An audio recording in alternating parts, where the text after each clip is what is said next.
Class 11 chapter 2 NCERT। ठीक है जी। Chapter का नाम क्या है? Relation and function.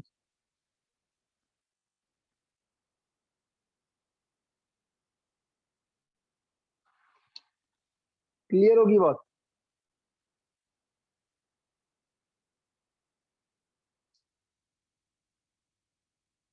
तो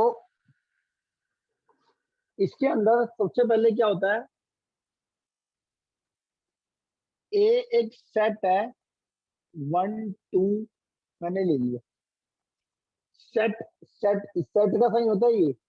फर्स्ट चैप्टर में जो मैंने सेट चैप्टर पढ़ा था उसमें बताया था मैंने कि ये साइन होता है। जिसने नहीं पढ़ा तो समझ लो। सेट का साइन ये है, मतलब ए एक सेट है जिसके अंदर क्या है हमारे पास 1 और 2। बी एक सेट है मेरे पास, वो है 3 और 4। ठीक है, हमारे पास ये दो सेट है। एक वर्ड होता है हमारा Cartesian product of two set. तो उसको हम कैसे करते हैं? A cross B. A cross B का मतलब ए का कार्टेशियन प्रोडक्ट बी के साथ। तो ये साइन है हमारा कार्टेशियन प्रोडक्ट का।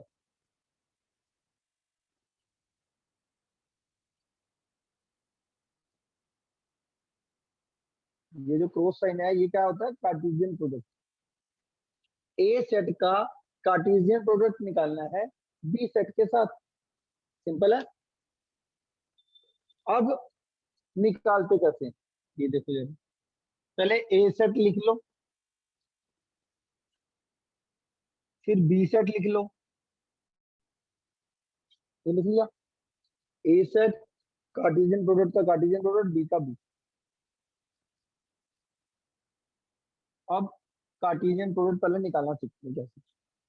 जो ये पहला एलिमेंट है ये दोनों के साथ आपने कंबाइन करना है। कैसे? 1 को 3 के साथ 1,3, 1 को 4 के साथ 1,4, 2 को 3 के साथ 2,3, 2 को 4 के साथ 2,4।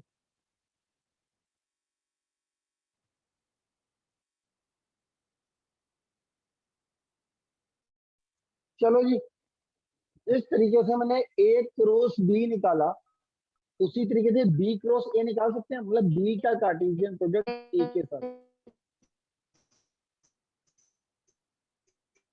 तो पहले बी सेट लिख लो।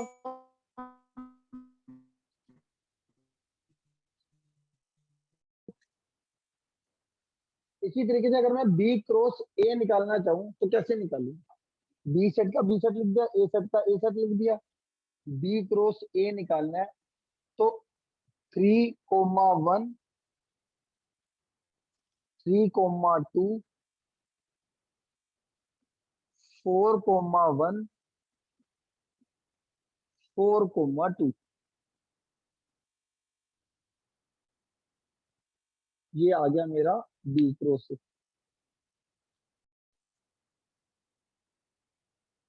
जो ए क्रॉस बी सेट आया है आपका, इसमें जो ये एलिमेंट की फॉर्म है इसको बोलते हैं ऑर्डर्ड पेयर।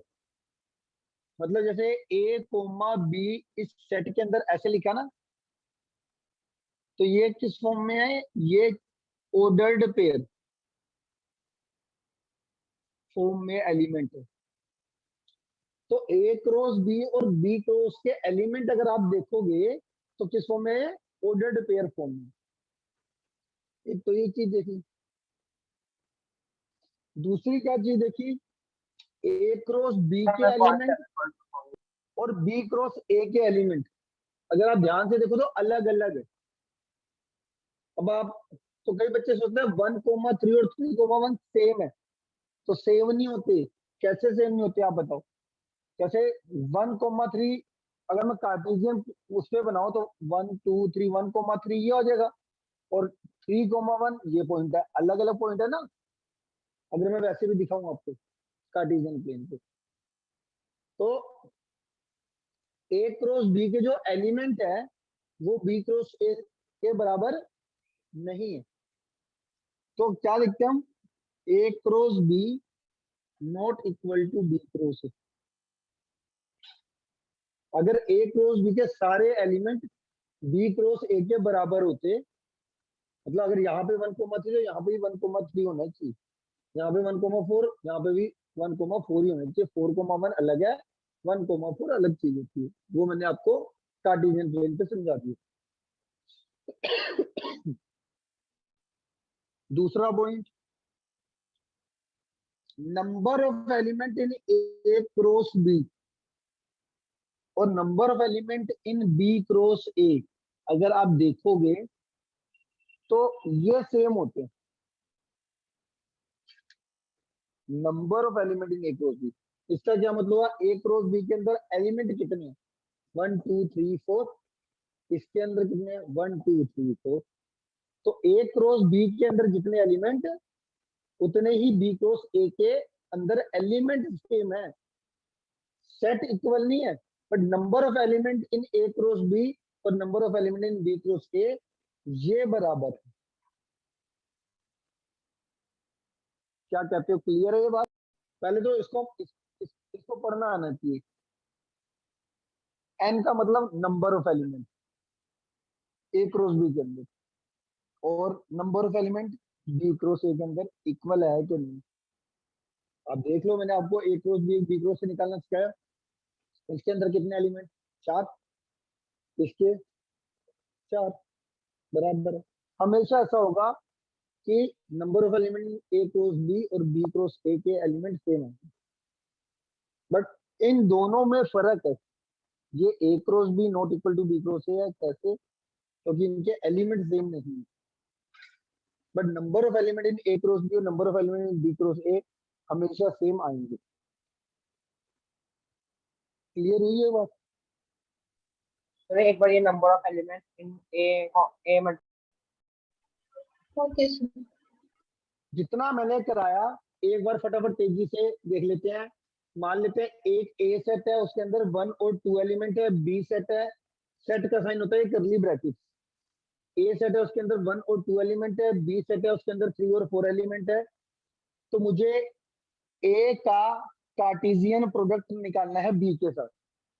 तो रिलेशन फंक्शन चैप्टर के अंदर पहले 2-3 चीजें हैं। फर्स्ट एक्सरसाइज का बेसिक है कि आपको कार्टेशियन प्रोडक्ट्स के बारे में पता होना चाहिए।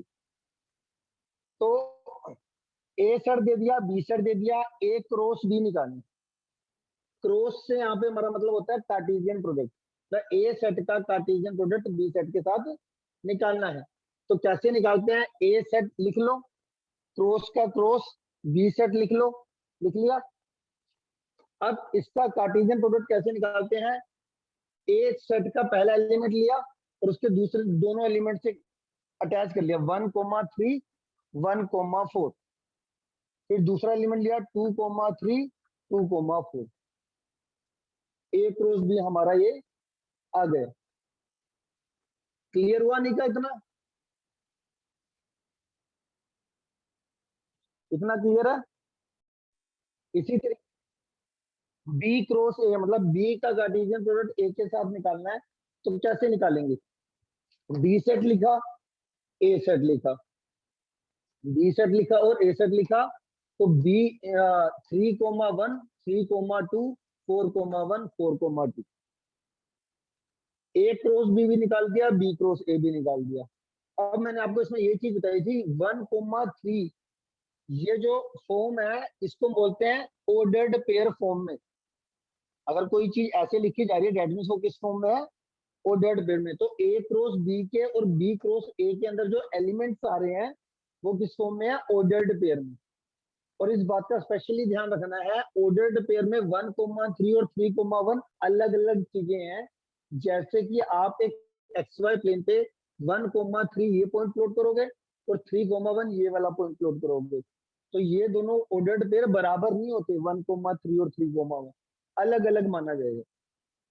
तो एक तो ये ऑर्डर्ड पेयर में है, दूसरा ए क्रॉस बी और बी क्रॉस ए के अगर तुम एलिमेंट देखोगे तो वो इक्वल नहीं होते। दिख रहे ना, 1,3 इसके एलिमेंट और इसके एलिमेंट अलग अलग आ रहे हैं। तो मैंने सबसे पहला पॉइंट क्या लिखा, ए क्रॉस बी और बी क्रॉस ए इक्वल नहीं है। दूसरा पॉइंट कि number of element in A cross B और number of element in B cross A ये जरूर बराबर होते हैं। कैसे? ए क्रॉस बी के एलिमेंट काउंट करो 1 2 3 4, इसके भी देखो 1 2 3 4, तो टोटल एलिमेंट जो है ए क्रॉस बी और बी क्रॉस ए के एलिमेंट सेम है। अब तक मैंने इतना पढ़ाया आपको।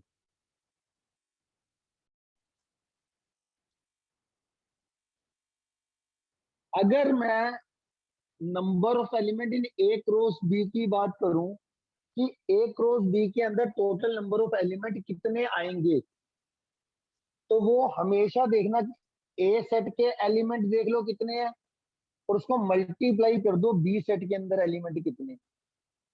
एग्जांपल दे देता हूं, जैसे कि मान लो मैंने ए सेट के अंदर कितने एलिमेंट थे, यहाँ पे 2, बी सेट के कितने थे 2, तो number of element A set कितने थे 2, number of element in B set कितने थे 2, 2 इंटू 2 कितना हो गया 4, number of element in A cross B check करो 4, बी क्रॉस ए भी निकालोगे वो भी 4 आएंगे हमेशा।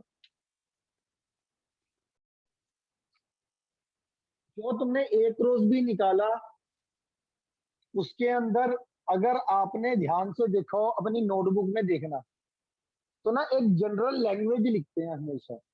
ए क्रॉस बी में ए बी ऑर्डर्ड पेयर आते हैं जनरल, किस टाइप के आते हैं ए बी, और जो भी ए क्रॉस बी के अंदर एलिमेंट आएंगे मतलब ऑर्डर्ड पेयर फॉर्म में आएंगे, उस ऑर्डर्ड पेयर का जो पहला एलिमेंट होगा वो हमेशा पहले सेट से आ रहा होगा, और जो दूसरा होगा वो दूसरे सेट से आएगा। तो उसको कैसे लिखते हैं, ए बिलोंग्स टू ए, ये होता है बिलोंग्स टू का साइन, बिलोंग्स टू, और B belongs to capital B set always. अब जितना तुमने अभी लिखा है उसमें देखो, आपने ए क्रॉस बी के अंदर 4 एलिमेंट लिखे थे, वो चारों एलिमेंट मतलब वो चारों ऑर्डर्ड पेयर थे, उसका पहला एलिमेंट देखो, पहला एलिमेंट किससे बिलोंग कर रहा होगा, ए सेट में होगा, और जो दूसरा एलिमेंट होगा वो कैपिटल बी सेट में होगा। आप चेक कर सकते हो उसको। तो हम ये जनरल लैंग्वेज ऐसे लिखते हैं, ए क्रॉस बी के अंदर अगर कोई भी ऑर्डर्ड पेयर आया, उस ऑर्डर्ड पेयर का पहला एलिमेंट पहले सेट से बिलोंग करेगा, दूसरा दूसरे से। जैसे कि मान लो ये बी क्रॉस ए आ गया, अब इसमें मान लो ए कोमा बी आ गया, तो यहाँ ए किससे बिलोंग करेगा, बी सेट से, और बी सेट बी एलिमेंट किससे बिलोंग करेगा, ए बी से, और बी ए से। पहला एलिमेंट ऑर्डर्ड पेयर का पहला एलिमेंट पहले सेट से, दूसरा एलिमेंट दूसरे सेट से बिलोंग करेगा। देखो क्वेश्चन नंबर ये एक्सरसाइज 1 का पहला क्वेश्चन देखो, आपको ये दे रखा है, एक ये ऑर्डर्ड पेयर में है लेफ्ट भी और राइट भी ऑर्डर्ड पेयर फॉर्म में है, तो ये दोनों ऑर्डर्ड पेयर के बीच में क्या साइन है, इक्वल का। कहता है एक्स और वाई की वैल्यू निकालनी। तो स्पेशली बता दूं मैं, अगर दो ऑर्डर्ड पेयर बराबर है तो इसका पहला एलिमेंट पहले के बराबर कर दोगे क्योंकि बीच में इक्वल का साइन है, और दूसरा एलिमेंट दूसरे के बराबर कर दोगे। तो x upon 3 plus 1 is equal to 5/3, और y minus 2/3 is equal to 1/3। इस 1 को उधर लेके जाओ, 5/3 माइनस 1, एलसीएम ले लोगे 5 माइनस 3, मतलब कितना आ गया 2/3, x/3 इक्वल टू 2/3, x की वैल्यू कितनी आ गई 2, ऐसे y की वैल्यू कितनी आ जाएगी हमारी -2/3, वहां पे जाके +2/3, और 3 एलसीएम आ गया 2 प्लस 1, y की वैल्यू आ गई 3/3, y की वैल्यू आ जाएगी 1, x की वैल्यू 2, y की वैल्यू 1 आ गई। तो अभी तुम्हारे को बेसिक में मैंने बताया था, इन्होंने क्वेश्चन नंबर 2 के अंदर देखो पहले गिवन क्या है, number of element in A set कितना गिवन है 3, और बी सेट दे रखा है, कितना दे रखा है 3 4 5, दैट मीन्स इसके अंदर मैं अगर एलिमेंट काउंट करूं तो कितने हो गए? 3। और अभी मैंने आपको बताया number of element in A cross B कैसे निकालते हैं, number of element in A set into number of element in B set. 3 into 3 कितने आ जाएंगे? 9 आ जाएंगे।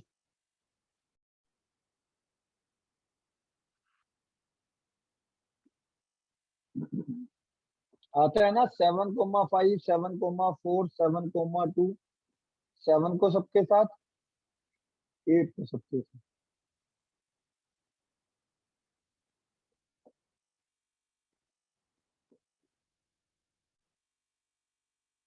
एच क्रॉस, अब ये आ गया हमारा एच क्रॉस जी। एच क्रॉस जी में कैसे करेंगे? 5,7, डायरेक्ट बता रहा हूँ, 5,7 एच आ गया ना, 5,7 5,8, 4,7 4,8, 2,7 2,8।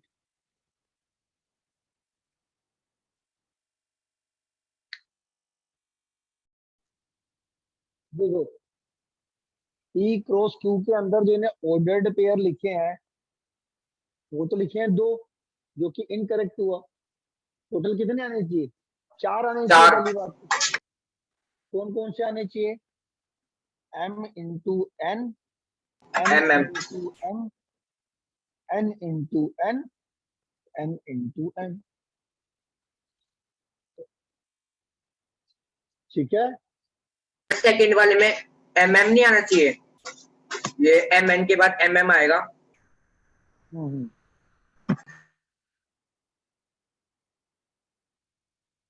क्लियर हो गया?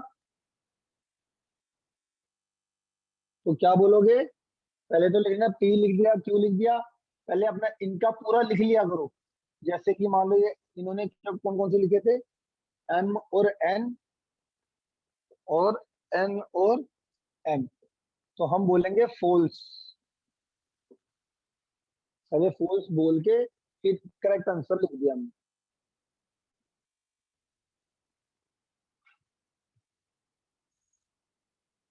सेकंड पार्ट देखो, ये हमारा कौन सा था?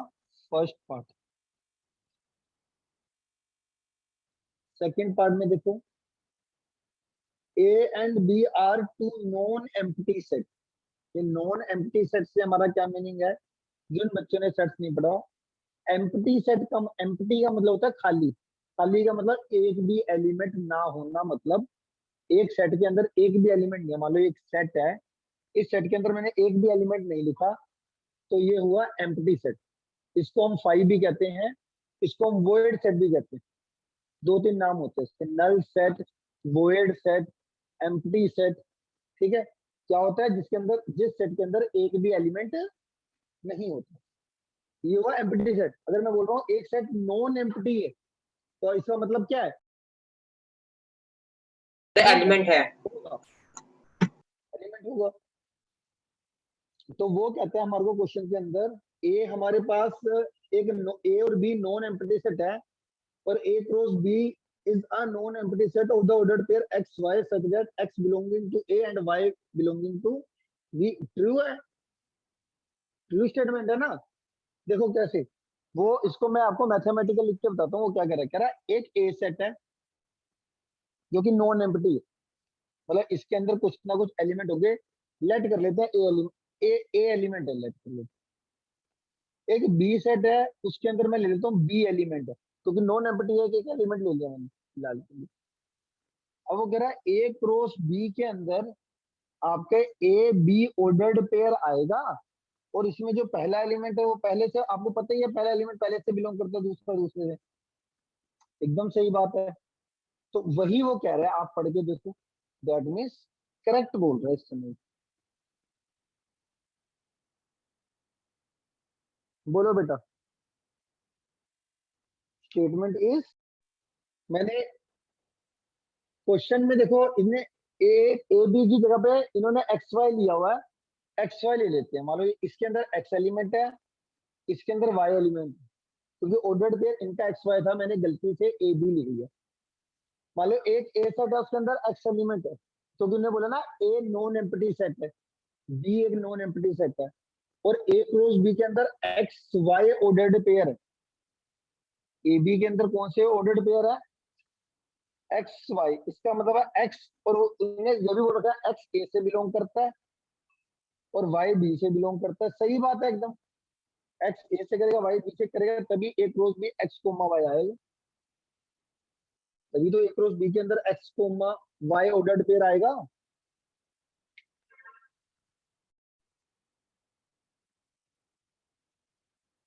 फोर्थ क्वेश्चन का आप थर्ड पार्ट देख लीजिए। फोर्थ क्वेश्चन का थर्ड पार्ट। अब जिन बच्चों ने सेट्स कर रखा है उनके लिए आसानी है, जिनके लिए नहीं कर रखा उनको भी बता रहा हूँ। इसमें ए सेट दे रखा है, बी सेट दे रखा है। इसमें देखो, ये तो आपको पता ही है साइन, ये तो अभी पता है ए क्रॉस।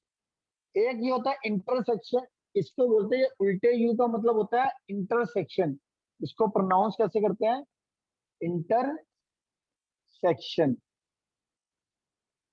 ये क्या है मेरा? इंटरसेक्शन। अब मान लेते हैं इंटरसेक्शन का मतलब क्या होता है? कॉमन। इंटरसेक्शन का मतलब क्या होता है? अब मान लेते हैं ए एक सेट है जिसमें एलिमेंट है 1 2 3, बी एक सेट है जिसमें है 3 4 5। अब मुझे दो सेट है, उनके बीच का इंटरसेक्शन निकालना है, तो डेट मीन्स कॉमन कौन सा एलिमेंट है इसमें? 3। तो that means A intersection B. ऐसे निकालते हैं। स्पेशली उन बच्चों के लिए बता रहा हूँ जिन्होंने सेट नहीं पढ़ा। अब ये एक सिंबल होता है, ये वाला सिंबल, ये डिनोट करता है किसको? नल। एम्प्टी सेट को। ये एम्प्टी सेट को डिनोट करता है। ये और ये साइन सेम ही है। अगर आपने ये लिखा या फिर ये लिखा, सेम बात है। ये भी एम्प्टी सेट है, ये भी एम्प्टी सेट है, चाहे ये लिख लो चाहे ये लिख लो, सेम बात। ठीक हो गया। अब मैंने सबसे पहले देखो, ए क्रॉस बी इंटरसेक्शन 5 को ये प्रूफ करना है ये 5 के बराबर है। तो सबसे पहले ब्रैकेट सोल्व करते हैं। ब्रैकेट बी इंटरसेक्शन 5 निकालो पहले। बी इंटरसेक्शन 5 का मतलब बी सेट क्या है आपका? 3,4। इंटरसेक्शन 5 को हम ऐसे भी लिख सकते हैं, इन दोनों में कोई एलिमेंट कॉमन है नहीं है, तो इसका आंसर कितने आने वाला है? 5। या आप ये लिख सकते हो या आप ये लिख सकते हो।